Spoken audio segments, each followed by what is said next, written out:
Hello, everyone. Welcome back to our Facebook Live. My name is Kelly Baltzell, and I'm the owner and founder of Beyond Indigo Pets. If you've watched our show before here at noon, you kind of know how it works. Tuesday is View from the Hospital conversation, and today we have Dr. Hank Wright from the Pet Hospitals.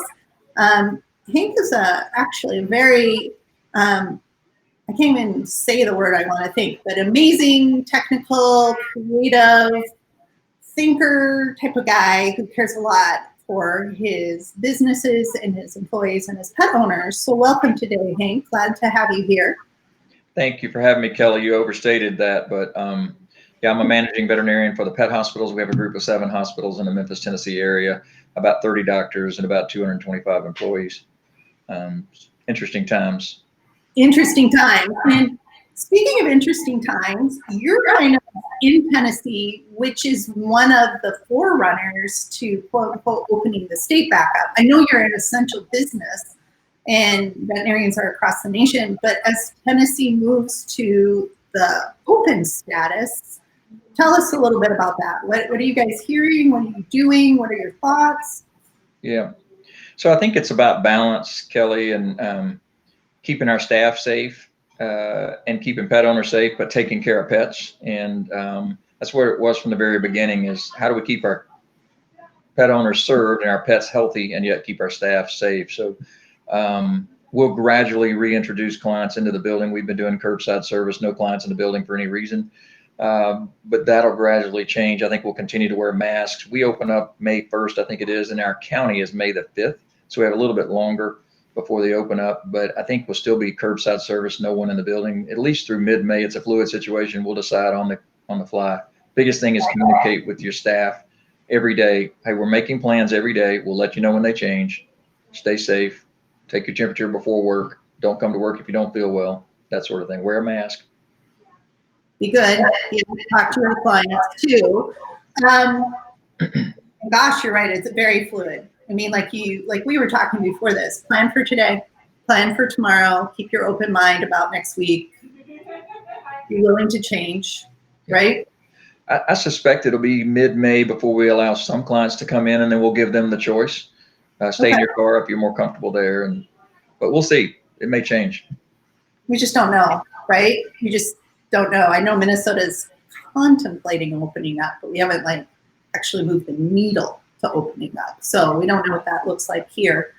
Speaking of communicating, you guys have a really neat tool to communicate. Well, I guess communicate with pet owners. You kind of get a sneak peek of who's on the phone. Do you want to explain FetchIt and how that's really helped during this time? Yeah, so it's always been a big help as far as making the conversation more comfortable. It's really always uncomfortable when you answer the phone and they introduce themselves and the CSR has to say, we have 7 Smiths with a dog named Jake. What street do you live on, et cetera. And Miss Smith may have been with Jake for surgery or a sickness the week before, and she doesn't understand or he doesn't understand why we don't know them. But FetchIt's a software that grabs the caller ID packet as it comes in, searches your PIMS, in our case, Avamark, and pulls up that chart for the CSR during that first ring. So during COVID, as most practices have seen, call volume has skyrocketed. And so it's really helped us manage those calls. We find in normal situations that FetchIt can help us answer about 30 extra calls per day per CSR. And the worst thing that we can do is be unavailable to our pet owners that are calling during this time. Now, you were showing this to me before. There's another slide that the CSR gets a little pop-up bubble Yep. that shows, and this is a small version of it, but it kind of gives it to them right away that, hey, it's Kelly and my dog's Noah. And so when they pick up their phone, they say, hey, Kelly, how are you today, right? Yeah, so as the CSR answers the phone and answers that line, they'll click that little FetchIt icon in that bubble, and that's a blow up. This slide is a blow up of the little FetchIt bubble that's normally in the bottom right of your screen, but it's customizable. You can put it in any corner. But they click that as they're answering the phone, and they let, in this case, Jane Doe introduce herself in the normal manner, and then they just try to say something personal. Oh, we just saw Fluffy last week for her dental. How's she feeling? But it just shortens that process 40 to 60 seconds per call saved, and plus a lot more personal. And I was going to say, I would think the personal connection right now is really welcomed because people of isolation, like that community feel really adds an extra value to people that they know that they're recognized and cared for. It's maybe not a tangible item, but it's still a very real item for people. It is. It serves as a growth driver just from a change in the user experience or the caller's first impression of our hospitals. But it adds phone numbers to our database so we can more effectively text appointment reminders or appointment confirmations. So we have more appointments and fewer missed appointments, and just a better experience. We weren't smart enough to know it would be a growth driver in those ways when we first started using it. Well, you never do with technology. It always comes up with its own mind when they do it. Right. So tell me about your curbside, and I know you have some really cute photos of within the hospital of care with your team.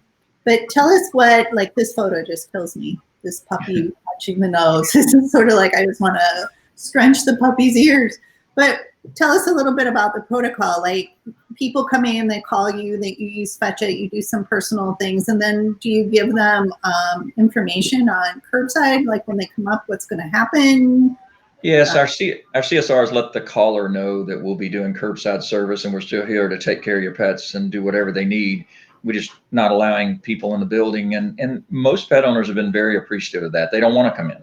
They don't want to have to be exposed to any other humans that they can. And this is just a picture of some of our people doing what they love to do. And everybody's got their PPE on like they should. But, I want to go back just in time, just a little bit about a month or 6 weeks ago where we kind of had a choice of, well, in Tennessee, let me back up. There are some states where you don't have a choice, where the state government has mandated what you can and can't do. But for us, it was, all right, do we just furlough 150 or 60 people and do emergency only?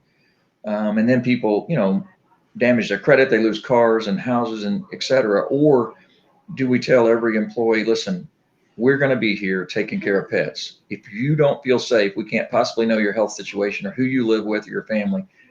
Don't worry. Don't come to work. Take time off. We'll take you back as soon as you do feel safe. We kind of felt like that was a better option. We really struggle with that. We want to keep everyone safe. So that's what we did. We've been busy. And we've had a few employees elect to stay home, and we're going to welcome them back in a month or so whenever they're ready. So I think that's, especially as we reopen, that's probably the best for us, especially, but I think it's what I would recommend as a policy. Totally. You've been able to do that. That decision has held through the last 6 weeks, correct? You haven't made any, people are still working. They've stayed home when they wanted to, and it's working well. And you were telling me too that in Tennessee, you can do all procedures, right? It wasn't just limited to select procedures like emergency care. No, in Tennessee, it wasn't limited. In fact, in our county, pet grooming was named as an essential service. So we continue to do those things. Probably grooming is the safest thing for us to do because the pet immediately comes in and gets washed with, shampoo. So we've continued to do most everything except for spay neuter. We elected not to do those in the month of April. And same with, when people call about getting a nail trim, we say, can you just wait until May? But most other things, we've been taking care of pets. A wellness exam, there's no such thing as a wellness exam. Really, we find life-threatening things every day on what we thought was just a wellness exam. So we've continued to do our checkups just because, we find skin cancer, spleen tumors, you name it. Mm-hmm. Mm-hmm. Speaking as a pet owner who had that exact same scenario happen for her, I appreciate it,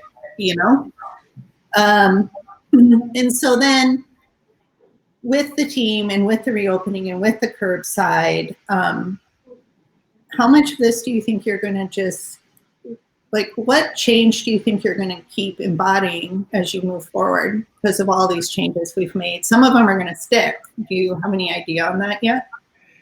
Our clients love curbside service, so I'm not sure we can unwind that. Some of these things we're starting, we can unwind, and curbside service may be, especially for boarding or grooming or daycare, they would probably prefer to never get out of the car.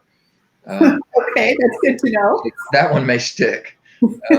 Anytime we introduce a new service, or a new protocol or policy, one of the things I think everyone should think about, but we try to think about is how difficult is this to unwind if we want to?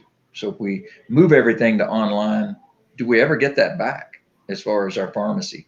Or if we move to telemedicine, do we ever get that back? And so um, we haven't done those things, but we have done curbside, and it may be hard to unwind. But this picture is when we first started doing this slide, when we first started doing curbside service, and before the CDC recommended mask or PPE. So our staff made these easels for every hospital, and they sit out front of all of our different hospitals, just letting people know we'll come take care of you. Stay in your car.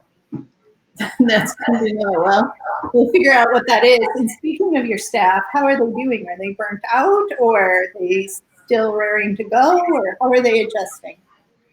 I think there's less fear now that they see our state reopening and others, and they see the number of people entering ICU going down, the number of people active infections probably going down. So I think they're excited about that, and that's alleviated a lot of fear. The biggest thing is just daily communication and hold their hand, make sure they know there's no pressure from you as the manager to come in. They have enough pressure. They love pets and they want to take care of them and they want to keep their job. So I think just daily letting them know you're appreciated. Don't come if you shouldn't come. That's between you and your family and your health provider, and we'll take you back when you can. But constant communication, they just crave, and they need to know you're making decisions daily, even though it's a fluid situation. Do we have some leadership making decisions for pets and for us every day?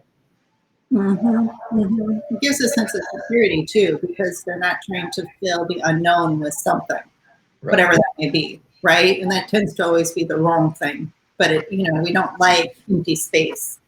Us humans don't. So, yeah, that's good to know. Any other last tips or information? Well, I think the take home is, look, we're essential businesses, so that's wonderful. We have wonderful jobs. We take care of pets and people that love them. And this is a virus. This won't be here forever. It will be a bad memory, but it will be a memory. And we've got businesses that will recover. If you're down, don't worry about it. Be there to take care of pets. But you have to be accessible by phone, by chat, by email. However your customers contact you, you have to be there to talk to them and help them. Yeah, that's true. Have you noticed your volume changing at all? I think probably 2 weeks ago, we really saw our deepest dip, and then everything just seemed to kind of start resuming. So we're pretty busy. Now, boarding is just zero, which is fine. But that'll come back. It'll take some time. But the medical side of it, we're pretty busy. Yeah, well, nobody's traveling, including airlines. Right. So That's gonna take a little bit. Yeah, that'll take some time, but it's springtime. We've got normal, like I found a tick on my dog yesterday. It's just one of those times a year, right? I suspect there'll be quite a bit of boarding this summer. People are going to want to go somewhere, even if they drive and don't fly. They've been in their homes and cooped up. They want to go somewhere. They're out, people, wherever that is. And Fluffy needs to not come and enjoy that experience, right? Yeah, well, that's good. Well, this has been really helpful. Hey, thank you so much to give us a little insight onto your world in Tennessee. And I look forward to hearing about what happens next week as you open up. So we'll be in touch about that. But thank you very much. And thanks for your insight today. You are welcome. It's always a pleasure, Kelly. Likewise. Thanks.